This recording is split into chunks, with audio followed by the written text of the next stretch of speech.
Hey everybody, my name is Myers Corp Cosplay, and today we're going to talk about a very fun subject in the cosplay community. Is screen accuracy important?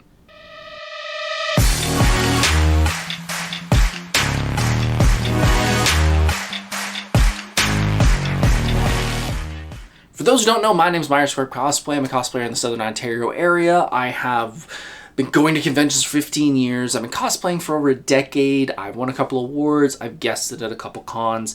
And today we're going to talk about something that I've had a couple people reach out to me about.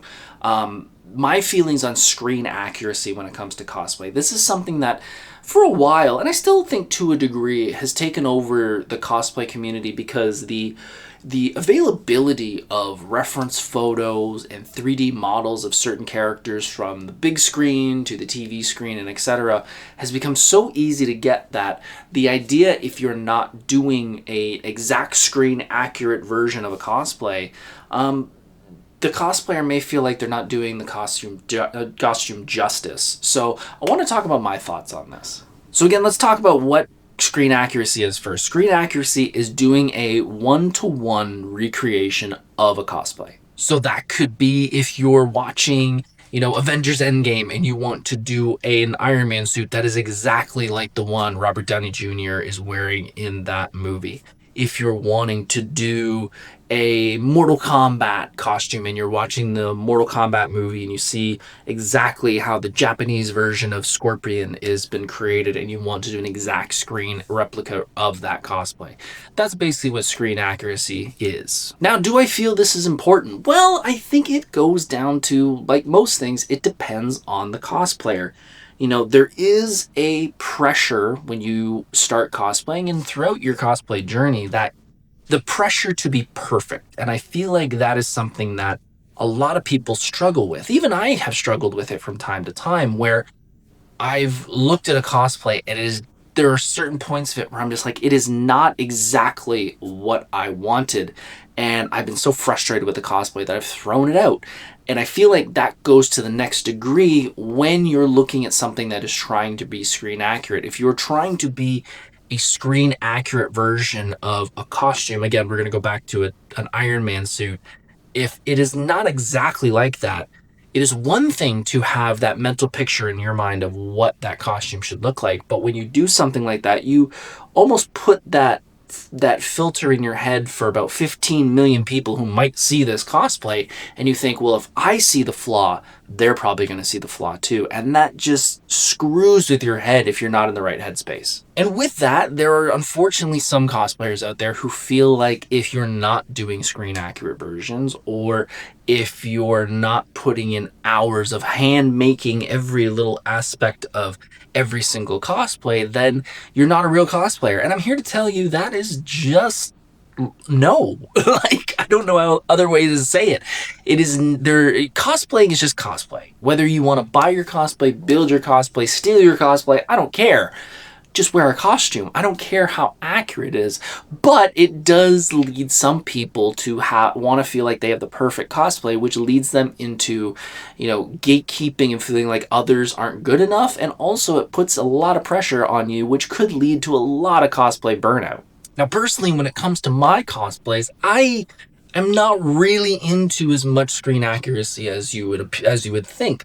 I like taking different aspects of the character and making my own version of it. A great example would be my Judge Dredd cosplay. My Judge Dredd cosplay, for someone who is not a diehard fan of Judge Dredd, looks at it and says, oh, that's a really great cosplay. But what they don't realize is that it is actually 3 different Judge Dredd versions all in one. The suit is based off the comic book, the helmet is based off the Carl Urban movie, and the pistol is based off of Sylvester Stallone. All 3 very different interpretations of that character, but I liked each one of those, so I combined them into one.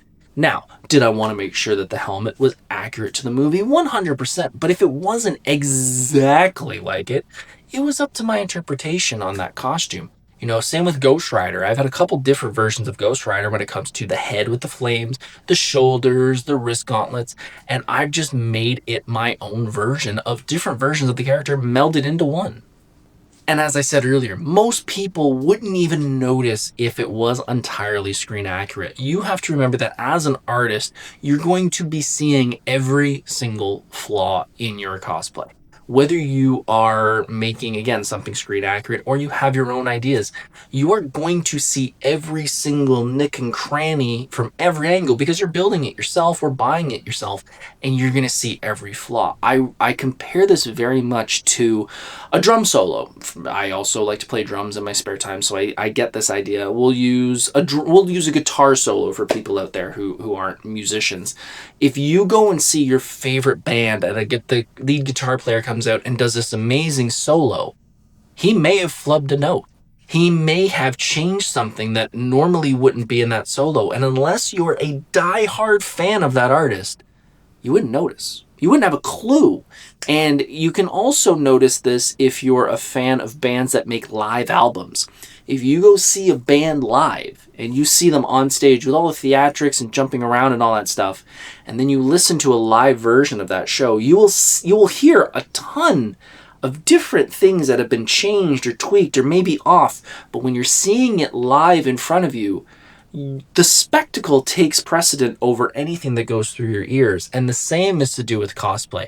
The amount of time that someone normal walking through a con is going to see your cosplay, they're not going to have time to sit down and look at every little nook and cranny, and the seam is not exactly right on that one, and ooh, that 3D print has a little bit of a layer line. Those people they're never going to notice. So to put so much time, effort, and pressure on yourself to make it absolutely perfect is just going to make you more frustrated. And in the end, what is going to be the most fun is what's going to make you the most happy. If you are sitting here, sweat pouring off your face and hunkered down trying to get all these little details done in your cosplay to make it look exactly like you saw on the silver screen, you're probably not going to have that much fun building it. If it is something that you're going for, though, and you do enjoy that, please, by all means, enjoy doing that. But I see more people get pressured into doing something that is exactly screen accurate and not enjoy it as much as if they just went out and created a character from a cosplay from a character that they just enjoyed wearing because they liked the character. So in the end, you just kind of have to cosplay your way, whatever way you feel more comfortable. If you want to create your own version of a character, I've seen people even take characters from books that don't actually have a physical interpretation of what the character looks like and have made their own cosplay of what they feel that character would look like in the real world. I've also seen people do highly detailed, accurate interpretations of medieval cosplays from different movies and Viking TV shows that look incredible. But again, to the average person walking by that cosplay, they probably wouldn't know the difference unless they were a hardcore fan. So in the end, cosplay the way that makes you happy, because in the end, your happiness is going to outshine your cosplay every single time. If you like this video, click that subscribe button. We're going to do a bunch more of these cosplay videos over the next little while. My name is Corp Cosplay. Enjoy your cosplay, and I can't wait to see what you're going to cosplay next.